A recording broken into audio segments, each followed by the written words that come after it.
सुहाना, मुझे तुमसे कुछ कहना है। उसके बाद तुम्हारा जो फैसला होगा मुझे मंजूर है।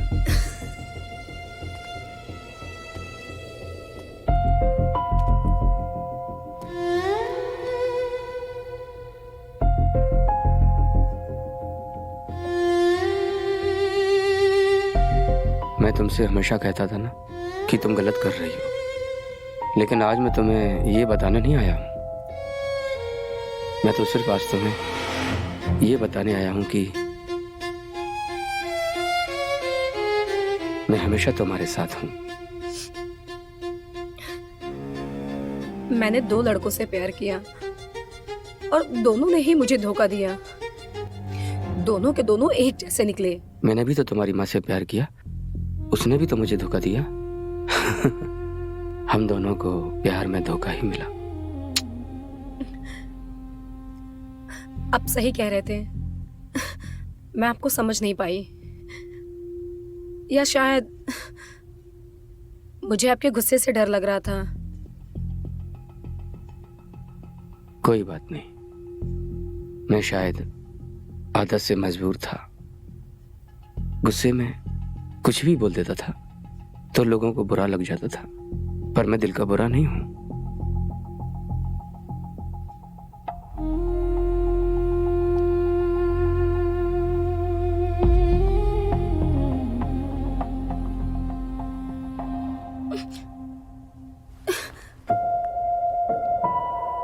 ये आप क्या कर रहे हैं?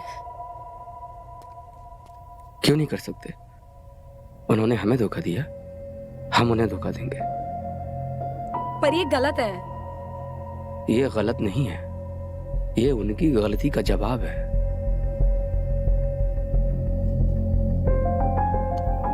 मुझ पर यकीन रखो, मैं तुम्हें वो सुख दूंगा जो कभी किसी ने नहीं दिया होगा। आओ, मेरी बाहों में आओ।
Biology and it's branches.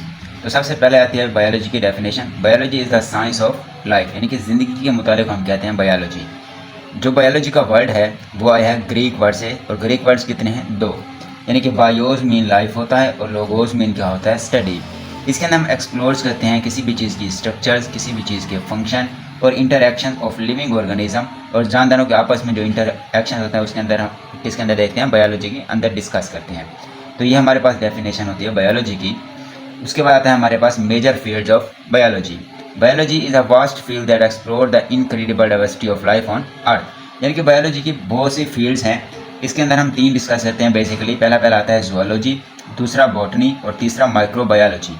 Zoology का मतलब है study of animals, study of animals, यानी कि जू का मतलब होता है एनिमल्स। तो इसके अंदर हम एनिमल की स्टडी करते हैं, उनकी स्ट्रक्चर देखते हैं, उनके फंक्शन देखते हैं, बिहेवियर देखते हैं और साथ में क्या देखते हैं? डाइवर्सिटी देखते हैं। और जो बॉटनी का लफ्ज़ है, बॉटनी आता है प्लांट से। इसके अंदर हम बॉटनी के अंदर स्टडी करते हैं प्लांट्स की, उनकी स्ट्रक्चर की, उनकी ग्रोथ यानी कि वो किस तरह नशोनुमा करते हैं, रिप्रोडक्शन अपनी नस्ल को बढ़ाते हैं, और इन्वायरमेंट माहौल के साथ उनका इंटरेक्शन ताल्लुक क्या होता है, ये सब हम देखते हैं बॉटनी के अंदर। उसके बाद आता है माइक्रोबायोलॉजी। माइक्रोबायोलॉजी क्या है? Basically the study of micro organism, छोटे खुर्दबुनी जानवरों के मुताले को हम कहते हैं microbiology. Such as bacteria and microscopic fungi is called microbiology. तो इसके भी हम यहाँ पे स्ट्रक्चर भी देखते हैं, फंक्शन भी देखते हैं, हैबिटेट्स यानी कि रहने की जगह भी देखते हैं, और साथ में रिप्रोडक्शन ऑफ माइक्रो ऑर्गेनिज्म और किस तरह ये माइक्रो ऑर्गेनिज्म रिप्रोड्यूस करते हैं, अपनी नस्ल को बढ़ाते हैं, ये सारा किसके अंदर देखते हैं हम? माइक्रोबायोलॉजी के अंदर। नेक्स्ट आता है हमारे पास ब्रांचेज और सब फील्ड्स ऑफ बायोलॉजी, यानी कि बायोलॉजी की ब्रांचेस कौन कौन सी हैं। पहले नंबर पे है मॉर्फोलॉजी। मॉर्फ का मतलब होता है शेप यानी कि फॉर्म, शक्ल। Morphology is the study of form and structure of organism, किसी भी जानदार की बनावट यानी कि स्ट्रक्चर और फॉर्म, उसकी शक्ल का मुताला हमारे पास क्या होगा? मॉर्फोलॉजी होगा। Morphology studies the outward appearance यानी कि शेप, कलर, पैटर्न, किसी भी चीज़ का पैटर्न हो गया, उसका कलर हो गया, उसकी शेप को हम डिस्कस करते हैं मॉर्फोलॉजी के अंदर। नेक्स्ट आता है हमारे पास अनाटमी। अनाटमी होता है इंटरनल फिजिकल स्ट्रक्चर की स्टडी। अनाटमी का बेसिकली मतलब होता है external, internal. Anatomy mean internal structure. Internal structure की स्टडी हम किसके अंदर करते हैं? अनाटमी के अंदर। इसके अंदर हमारे पास डिजीज़ का डायग्नोसिस हो गया, उसकी तशखीस यानी कि बीमारी का पता चलाना, medical advice development, medical advice देना, इंप्रूव क्वालिटी ऑफ लाइफ और ज़िंदगी को बेहतर बनाने की कोशिश करना, ये सारा हमारे किसके अंदर आगा? अनाटमी के अंदर होगा। नेक्स्ट ब्रांच है हमारे पास फिजियोलॉजी। अगर हम बात करते हैं किसकी? फिजियोलॉजी की, तो physiology is a branch of biology that deals with the function of body parts. Physio का मतलब होता है फंक्शन, तो बॉडी पार्ट्स के जितने भी फंक्शन है उसको हम डील्स करते हैं फिजियोलॉजी के अंदर। उसके बाद आता है हमारे पास हिस्टोलॉजी। हिस्टो होता है tissues, is the microscopic study of tissues, यानी कि टिश्यूज़ का जो मुताला है उसे हम कहते हैं हिस्टोलॉजी। इसके अंदर ग्रुप ऑफ सेल्स होते हैं, यानी कि सेल्स क्या करते हैं? सिमिलर फंक्शन परफॉर्म करते हैं, और सेल मिलकर क्या बनाते हैं? टिश्यूज़ बनाते हैं। अब टिश्यूज़ का काम क्या होगा? हम टिश्यूज़ लेकर किसी भी बीमारी का डायग्नोस कर सकते हैं, ड्रग की स्टडी कर सकते हैं, या उसके स्ट्रक्चर और फंक्शन को भी हम मालूम कर सकते हैं। उसके बाद आता है साइटोलॉजी। साइटोलॉजी बेसिकली क्या होगा? Is the study of cells, यानी कि सेल की जो स्टडी होगी वो क्या होगी? साइटोलॉजी। साइटो मीन होता है सेल्स। अब जो सेल्स हैं वो बिल्डिंग ब्लॉक्स होते हैं लाइफ, यानी कि ज़िंदगी बनाने वाले कौन होंगे? सेल्स होंगे। इसके अलावा हमारे पास आता है कि cytologist unravel fundamental structure of cells and their organelles. तो साइंसदान जो हैं वो ऑर्गेनेलीज और सेल्स की स्ट्रक्चर्स को भी क्या करते हैं? अनवेल्स करते हैं। उसके बाद है मॉलिक्यूलर बायोलॉजी। मॉलिक्यूलर बायोलॉजी के अंदर हम डिफरेंट मॉलिक्यूल्स की स्टडी करते हैं, जैसे कि carbohydrates, proteins, lipids and nucleic acid. Molecular biologist study fundamental life process, develop drugs and create genetically modified organism. Embryology का मतलब है embryo, study of development of organism from fertilised egg. सबसे पहले हमारे पास होता है यहाँ पे एक स्पर्म और दूसरा होता है एग।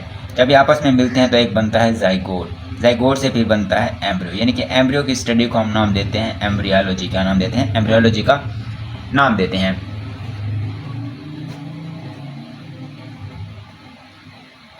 नेक्स्ट है हमारे पास जेनेटिक्स।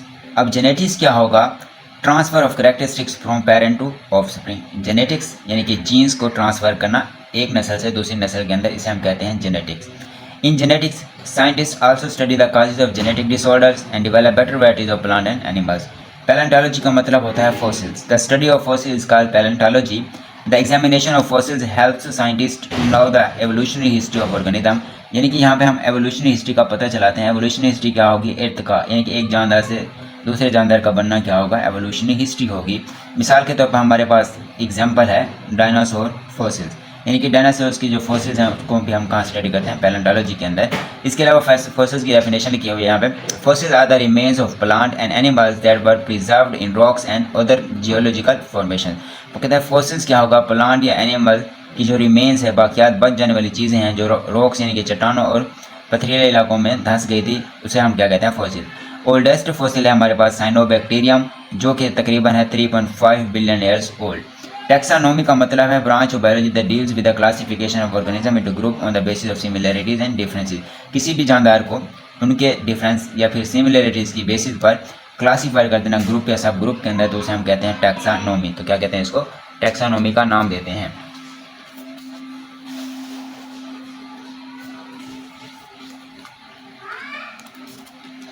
नेक्स्ट होता है इकोलॉजी। इकोलॉजी का मतलब होता है जानदार और एनवायरनमेंट के दरमियान जो रिलेशनशिप है उसे हम क्या कहते हैं, ecology. Is the branch of biology that deals with the relationship between organism and their environment is called ecology. उसके बाद है मेराइन बायोलॉजी, यानी कि पानी के अंदर जितनी भी स्टडी होगी हम उसे क्या कहते हैं, मेराइन बायोलॉजी कहते हैं। Marine biology is the branch of biology that deals with the study of life in ocean, यानी कि समंदर के अंदर जितनी भी स्टडी है हम उसे क्या कहते हैं, मेराइन बायोलॉजी कहते हैं। यहाँ पे हमारे पास कोरल रीफ्स की एग्जांपल आती है जो मेराइन लाइफ्स की वैरायटी को बेहतर बनाती है। पैथोलॉजी का मतलब होता है किसी भी डिजीज़ की स्टडी करना, उसके काज को स्टडी करना, उसके इफेक्ट को स्टडी करना पैथोलॉजी कहलाता है। Pathology helps in disease diagnosis, prevention and treatment. अब पैथोलॉजी होते हैं वो बीमारी का पता भी चलाते हैं, उसकी एहतियाती तदाबीर भी देखते हैं और उसका इलाज भी देखते हैं। उसके बाद है immunology is a branch in which we study the components of immune system and their role against the disease.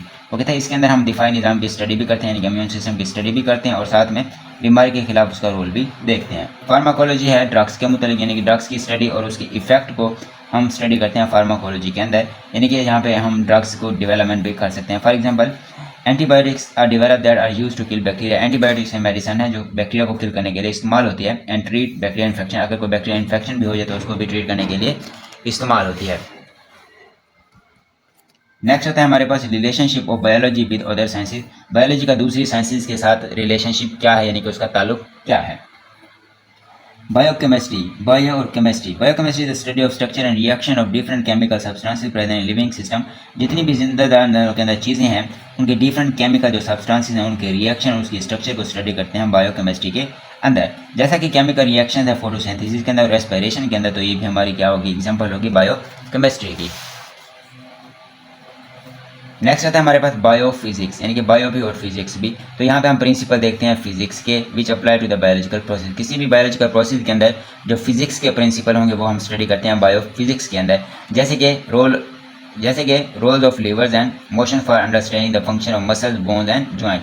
Joints का क्या काम है, बोन्स का काम क्या है, मसल का काम क्या है, यहाँ हम देखते हैं बायोफिजिक्स के अंदर। कंप्यूटेशन ऑफ बायोलॉजी निकला है, इसके अंदर हम साइंटिस्ट यूज़ करते हैं मैथमेटिकल्स मॉडल्स, एल्गोरिथम्स या computer simulation to understand biological system and relationship. किसी भी रिलेशनशिप या बायोलॉजिकल सिस्टम को समझने के लिए कंप्यूटर सिमुलेशन का इस्तेमाल करना, एल्गोरिथम का इस्तेमाल करना या मैथ का इस्तेमाल करना क्या होगी, कंप्यूटेशनल बायोलॉजी होगी। उसके बाद है biogeography. It deal with the study of distribution of living organism in different geographical region of the world. दुनिया के अंदर जितने भी जियोग्राफिकल रीजन है उसके अंदर जितने भी जानदार की डिस्ट्रीब्यूशन है उसे हम कहते हैं बायोजियोग्राफी। बायोस्टेटिक्स क्या होगा, it deal with the principle of statistics to analyse and interpret data related to living organism. किसी भी जिंदा जानदार के रिलेटेड जो भी डाटा है उसको एनालाइज करते हैं बायोस्टेटिक्स के अंदर। उसके बाद है बायोटेक्नोलॉजी। बायोटेक्नोलॉजी का मतलब होगा deal with the use of living organism or the component to develop beneficial product और प्रोसेस फॉर वेरियस फील्ड। वो कहते हैं किसी भी जानदार को यूज़ करके इंसान के लिए बेनिफिशियल प्रोडक्ट्स बनाना क्या होगा, बायोटेक्नोलॉजी होगा। जैसे कि हम काम कर रहे हैं अपनी हेल्थ केयर को बेहतर बनाने के लिए, एग्रीकल्चर को बेहतर बनाने के लिए या फिर एनवायरनमेंट मैनेजमेंट को बेहतर बनाने के लिए हम काम करते हैं, तो वो क्या होगा, बायोटेक्नोलॉजी होगा। तो हमने केमिस्ट्री को देखा, केमिस्ट्री और बायोकेमिस्ट्री को देखा, बायोफिजिक्स को देखा, बायोजियोग्राफी को देखा, बायोस्टेटिक्स को देखा, बायोटेक्नोलॉजी और साथ में कंप्यूटेशनल बायोलॉजी और साथ में क्या बायो इकोनॉमिक्स को डिस्कस करते हैं।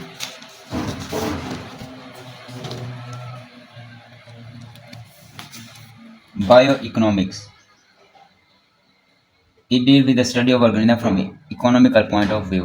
किसी भी चीज़ की हम इकोनॉमी माशियत को देखते हैं तो वो क्या होगी, हमारे बायो इकोनॉमिक्स होगी। उसके बाद है डिफरेंट कैरियर्स इन बायोलॉजी। तो पहला आता है मेडिसिन एंड सर्जरी। ऐसा प्रोफेशन जिसके अंदर हम किसी भी बीमारी का डायग्नोस करते हैं या उस बीमारी का इलाज करते हैं, तो वो कहाँ पे आता है, मेडिसिन और सर्जरी के अंदर। इसके लिए भी हमारे पास क्या होती है, 5 साल की स्टडी की ज़रूरत होती है जिसे हम कहते हैं MBBS। उसके बाद है डेंटिस्ट्री। डेंटिस्ट्री स्पेशल होता है ओरल हेल्थ के लिए, यानी कि यहाँ पे जो हमारे दांत होते हैं उसकी हम सर्जरी भी करते हैं, डेंटल डिजीज़ का भी पता चलाते हैं।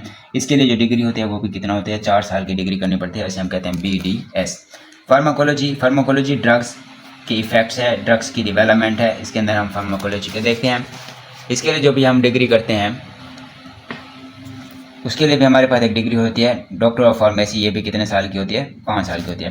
उसके बाद है फिजियोथेरापी। फिजियोथेरापी के अंदर हम किसी भी मूवमेंट को रिस्टोर कर सकते हैं, फिजिकल फंक्शंस को डिस्कस करते हैं, या कोई भी डिजीज़ या इंजरी हो जाए तो उसको हम इम्पेयर्ड हो जाए तो उसको हम रिस्टोर भी कर सकते हैं। फिजियोथेरापी के लिए हमारे पास 4 साल की डिग्री होती है, इसे हम DV कहते हैं। फिशरीज और वाइल्ड लाइफ। फिशरीज का मतलब वाइल्ड लाइफ का मतलब, यानी कि फिशरीज को भी डिस्कस करते हैं, वाइल्ड लाइफ जंगली डिपार्टमेंट को भी हम इसके अंदर स्टडी करते हैं। इसके लिए भी हमारे पास जो डिग्री होती है वो मास्टर ऑफ स्टडी MS होती है या फिर जूलॉजी होती है। एग्रीकल्चर को बेहतर बनाने के लिए हम जो डिग्री करते हैं उसे हम एग्रीकल्चर का नाम देते हैं। यहाँ पे हम क्रॉप को प्रोडक्शंस की बेहतर बनाते हैं और क्या करते हैं, एग्रीकल्चर टेक्निक यूज़ करते हैं। यहाँ पे भी हमारे पास 4 साल की डिग्री होगी। एनिमल हस्बेंड्री का मतलब होता है ऐसे फील्ड करना जहाँ पे हम किसी भी जानवर को ब्रीडिंग करवाते हैं या फिर उसकी लाइफ स्टॉक्स को इम्प्रूव करने के लिए, उसकी क्वालिटी को, प्रोडक्ट को इम्प्रूव करने के लिए हम क्या करते हैं, एनिमल हस्बेंड्री का यूज़ करते हैं। हॉर्टिकल्चर है, हॉर्टिकल्चर का मतलब होता है फ्रूट्स, वेजिटेबल्स, फ्लावर्स और ऑर्नामेंटल प्लांट्स की कल्टीवेट करना, काश्त करना। ऑर्नामेंटल प्लांट यानी कि सजावटी जो प्लांट होंगे, इसके अंदर भी हमारे पास 4 साल की डिग्री होगी। फॉरेस्ट्री जंगलात से है, जंगलात की हिफाजत करना, कंजर्व करना, उसको मैनेज करना फॉरेस्ट्री के अंदर आता है, 4 साल की डिग्री है इसके अंदर। फार्मिंग का मतलब होता है ऐसे फार्म तैयार करना जहाँ पे हम एनिमल्स को फार्म कर सकें, पोल्ट्री फार्म बना सकें, फ्रूट फार्म बना सकें। इसके लिए भी हमारे पास जो डिग्री होती है वो भी क्या होती है, 4 साल की डिग्री होती है।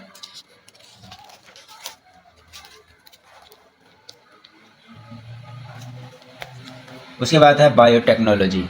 बायोटेक्नोलॉजी वही हमने पीछे जो डिस्कस किया था, process of development products and technology, medicine, agriculture, more. 4 साल की डिग्री होगी। फोरेंसिक क्या होगा, फोरेंसिक का मतलब होता है एनालाइज करना फिजिकल एविडेंस जो हमें मिले थे क्राइम सीन्स पर, इसके लिए भी 4 साल की डिग्री होगी। उसके बाद है science as a collaborative field. Collaborative का मतलब होगा मिलजुल कर काम करना। तो हमारे पास पहले पता है ह्यूमन जीनोम प्रोजेक्ट। तो सबसे पहले ह्यूमन जीनोम प्रोजेक्ट बनाया गया और ये कंप्लीट हुआ 2003 के अंदर।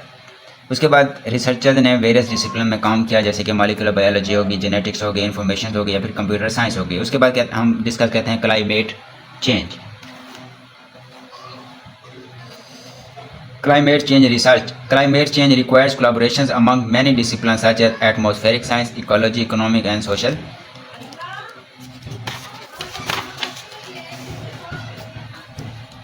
मेडिकल रिसर्च के अंदर हम देखते हैं इंटरडिसिप्लिनरी कोलैबोरेशंस। इसके अंदर हम कैंसर की रिसर्च में भी देखते हैं, ऑन्कोलॉजिस्ट जो होते हैं वो कैंसर की बीमारी का कंसल्ट करते हैं, बायोलॉजिस्ट भी होते हैं, बायोकेमिस्ट्री भी होते हैं, जेनेटिक्स भी होते हैं।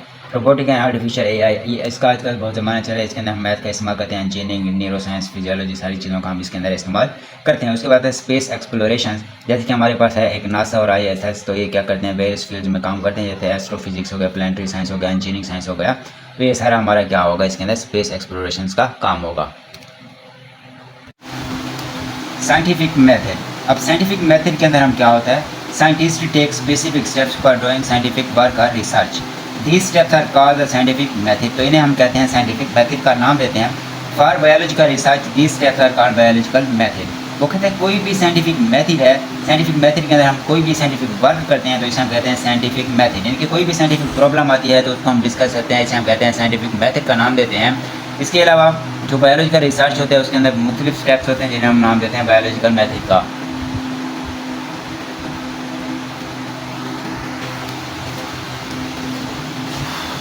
तो साइंटिफिक मेथड के अंदर हमारे पास 6 स्टेप्स हैं total.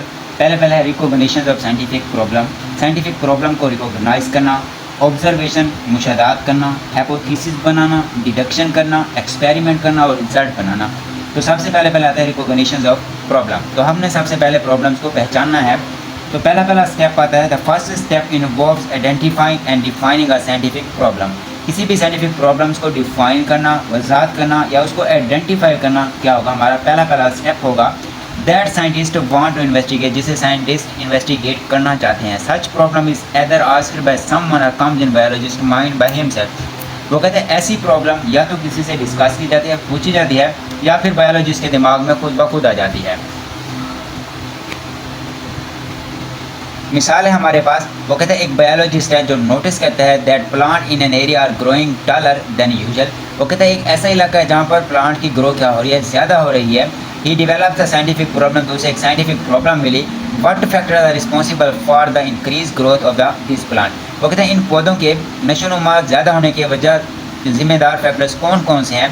This problem become the starting point for a scientific inquiry. तो साइंटिफिक इंक्वायरी करने के लिए उसका स्टार्टिंग पॉइंट था। फिर उसने की ऑब्जर्वेशंस। तो ऑब्जर्वेशन हमारे पास 2 तरह के होते हैं, एक होता है क्वालिटेटिव और दूसरा होता है क्वांटिटेटिव। क्वालिटेटिव का मतलब है जिसके अंदर हम मेजर नहीं कर सकते किसी भी नंबर्स के अंदर किसी भी चीज़ को। इसके अंदर हमारा कलर्स हो गया या टेक्सचर हो गया फ्लावर्स का, यानी कि फूल है उसके टेक्सचर्स, उसकी बनावट और उसके कलर्स को डिस्कस करते हैं। इसके अंदर हम नंबर्स को मेजर नहीं कर सकते। क्वांटिटेटिव ऑब्जर्वेशन होता है जिसके अंदर हम न्यूमेरिकल्स डाटा के फॉर्म में लिख सकते हैं, यानी कि नंबर्स में लिख सकते हैं। जैसे कि नंबर्स ऑफ ऑर्डिनरी, एक दरख्त पर परिंदों की तादाद है। अगर क्वांटिटेटिव ऑब्जर्वेशन की बात करते हैं तो ये ज़्यादा एक्यूरेट होता है किससे, क्वालिटेटिव ऑब्जर्वेशन से, क्योंकि जो क्वांटिटेटिव होता है वो इनवेरिएबल होता है, मेजरेबल होता है, इसलिए हम इसको रिकॉर्ड भी नंबर्स के अंदर कर सकते हैं। उसके बाद नेक्स्ट आता है हमारे पास हाइपोथेसिस। हाइपोथेसिस का मतलब है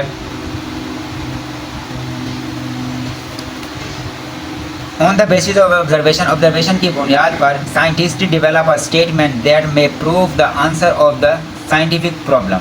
वो कहते हैं साइंटिफिक प्रॉब्लम्स को जो डिस्कस करते हैं उसे हम हाइपोथेसिस का नाम देते हैं।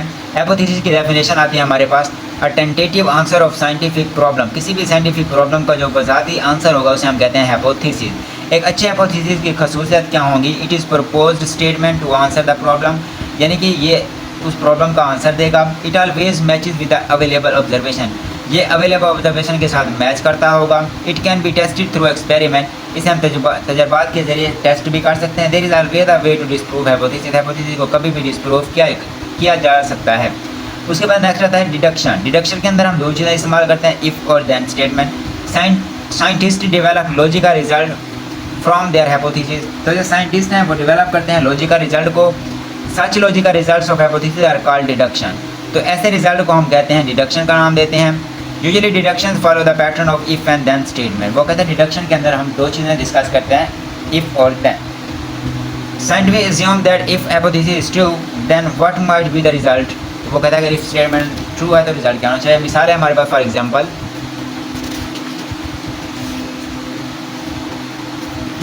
हमारे पास एक हाइपोथेसिस आता है, वो कहता है leaf discolouration and stunt growth in the plant are caused by deficiency of iron in the soil.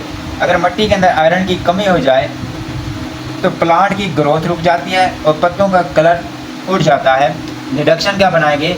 If iron deficiency is causing the symptom, अगर इन अलामत की वजह आयरन की डेफिशिएंसी है, then adding iron to the soil, तो हम मिट्टी के अंदर आयरन ऐड कर देंगे।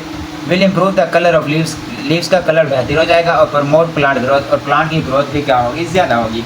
नेक्स्ट आता है हमारे पास experiment. It is the most basic steps of the scientific method. Scientist perform experiment to test all hypothesis, जितने भी हमने हाइपोथेसिस बनाए थे उसके हमने क्या करने होंगे? टेस्ट करने होंगे। इन सक्सेसफुल एक्सपेरिमेंट, जो हमारा एक्सपेरिमेंट सक्सेसफुल होगा, कामयाब होगा, वन हाइपोथेसिस प्रूव्ड करेक्ट, एक हाइपोथेसिस सही होगा और बाकी जितने भी बचते होंगे वो क्या होंगे? इनकरेक्ट होंगे। The incorrect hypothesis reject, incorrect को हम रिजेक्ट कर देते हैं, जो प्रूव्ड हो जाते हैं उसको हम एक्सेप्ट कर लेते हैं, फिर हम वहाँ पे एक्सपेरिमेंट करते हैं, डिडक्शन बनाते हैं और आखिर में हमारा क्या होता है? रिजल्ट बन जाता है। अब एक्सपेरिमेंटल ग्रुप भी होता है और दूसरा कंट्रोल ग्रुप भी होता है। वो कहता है, मिसाल दे रहा है कि you want to do experiment to test the necessity of carbon dioxide for photosynthesis. Photosynthesis के अमल में आपने कार्बन डाइऑक्साइड की ज़रूरत के लिए एक्सपेरिमेंट करना है। You will arrange two similar plant, अब दो पौधे लोगे जो एक ही किस्म के होंगे। You will not provide carbon dioxide to one plant, अब एक प्लांट कार्बन डाइऑक्साइड नहीं देगा, वो हमारा होगा एक्सपेरिमेंट, और एक प्लांट होगा जिसे हम कार्बन डाइऑक्साइड देंगे, वो क्या होगा? कंट्रोल ग्रुप होगा। The necessity of carbon dioxide will be proved that photosynthesis does not occur in the experimental group but occur in the control group.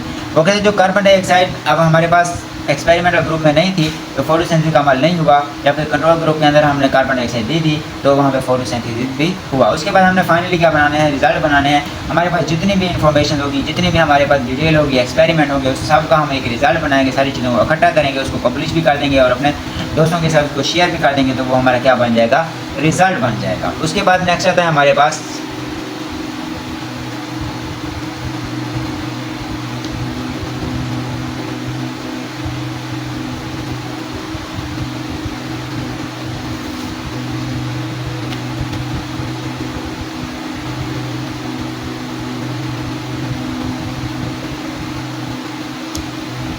Theory and law. Theory क्या होगा? When experiment prove hypothesis correct, जब experiment के जरिए hypothesis correct हो, scientist use such hypothesis, तो साइंसदान इस hypothesis को test करते हैं फॉर मेकिंग फर्दर हाइपोथेसिस, ताकि मजीद हाइपोथेसिस बना सकें। When new hypothesis are again proved by experiment, जब न्यू हाइपोथेसिस दोबारा प्रूव हो जाए एक्सपेरिमेंट के जरिए तो ओरिजिनल हाइपोथेसिस बन जाता है theory. A theory is supported by extensive evidence and is repeatedly validated by multiple researchers. उसके बाद नेक्स्ट आता है हमारे पास a scientific law is a uniform और कांस्टेंट फैक्ट ऑफ नेचर, फितरत का कभी ना बदलने वाला जो कानून होगा उसे हम कहते हैं साइंटिफिक लॉ। जैसे कि हमारे पास हार्ली वेनबर्ग लॉ और मेंडल्स लॉ ऑफ इनहेरिटेंस है। अब बायोलॉजिकल प्रॉब्लम हमने डिस्कस किया था, उसके अंदर पहले हम ऑब्जर्वेशन किया, हाइपोथेसिस किया, डिडक्शन किया, एक्सपेरिमेंट किया, रिजल्ट बनाया, उसकी रिपोर्ट बनाई थी, रेजोल्यूशन एंड में क्या आएगा हमारे पास? Law of principal. उसके बाद नेक्स्ट हमारे पास आता है malaria. Malaria an example of biological method. वो कहता है जो ह्यूमन की हिस्ट्री हम देखते हैं तो उसके अंदर मलेरिया ने लोगों को ज़्यादा कत्ल किया है दूसरी बीमारियों की बजाय। पहला बायोलॉजिकल प्रॉब्लम होता है what is the cause of malaria, malaria की वजह क्या है। ऑब्जर्वेशन किया गया कि 2000 साल पहले ये मलेरिया जाना जाता था। 19वीं सेंचुरी में 4 मेजर ऑब्जर्वेशन बने मलेरिया के बारे में। वो कहते हैं मलेरिया और मार्शी जो दलदली इलाके हैं उनका आपस में कोई ना कोई रिलेशन है। क्योंनिन मलेरिया के लिए एक मौसर दवा है। मार्शी इलाकों का गंदा पानी पीने से मलेरिया नहीं होता। अब किन्यून जो थी वो क्या थी, मलेरिया के इलाज में इस्तेमाल होती थी कब 17वीं सदी से लेकर 20वीं सदी तक।